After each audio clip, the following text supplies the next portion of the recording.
فرض نماز کے بعد دعا حدیث سے ثابت ہے، بہت زیادہ ترغیب ہے حدیث میں، لیکن کسی ایک حدیث کو لے کے فیصلہ نہیں کیا جاتا، خود دیکھا جاتا ہے کہ صحابہ اور نبی نے اس پر کس طرح عمل کیا ہے. تو حدیث میں جو فرائض کے بعد اتنی دعائیں ہیں، لیکن ہم نہیں دیکھتے کہ ہمیں کوئی ایسی حدیث ملتی ہو کہ نماز کے بعد صحابہ نے ہاتھ اٹھا کے اجتماعی دعا مانگی ہو.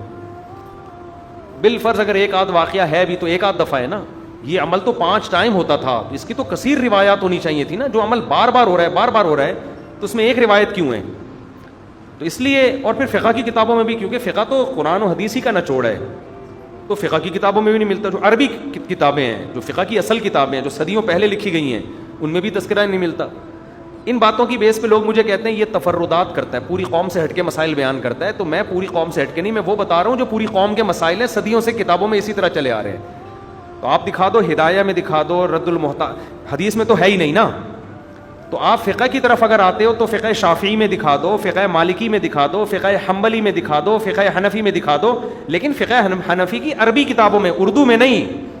جو عربی جو فقہاء نے لکھی ہیں کتابیں، نہ فقہ شافعی کی کسی کتاب میں ملے گی اس دعا کا تذکرہ، نہ امام شافعی نے لکھا، نہ امام، کیونکہ ہے ہی ملتا ہی نہیں ہے ہمیں کوئی اس کا تذکرہ. تو اس لیے یہ بر صغیر کی ایک رسم ہے جو نمازوں کے بعد ہمارے یہاں ہاتھ اٹھا کے دعائیں مانگی جاتی ہیں.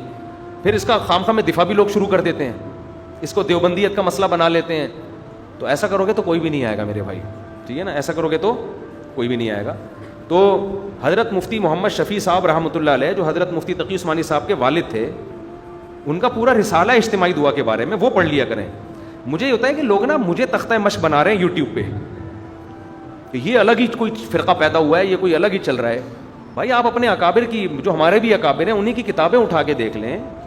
حضرت مفتی محمد شفیع صاحب رحمۃ اللہ علیہ جو مفتی اعظم تھے، ان کا پورا دعا کے پر رسالہ ہے. وہ وہی باتیں کر رہے ہیں جو میں کر رہا ہوں، یعنی میں وہی باتیں کر رہا ہوں جو وہ کر رہے ہیں، الٹا ہو گیا نا. ٹھیک ہے نا؟ وہ بڑے ہیں، ہم تو چھوٹے ہیں.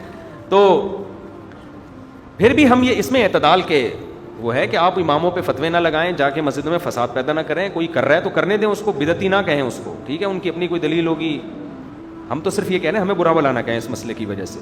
تو اگر کوئی کر رہا ہے تو فساد نہ کریں. اور بہت سارے بڑے بڑے مسائل ہیں، کسی اکابر میں سے کسی عالم کی گستاخی نہ کریں، آپ کسی کو بدعتی قرار نہ دیں، اپنی رائے پیش کر دیں، مان لیں ٹھیک ہے، نہیں مانے کوئی بات نہیں. علماء میں اختلاف ہوتے ہیں، جہاں درجنوں اختلاف وہاں ایک اور صحیح.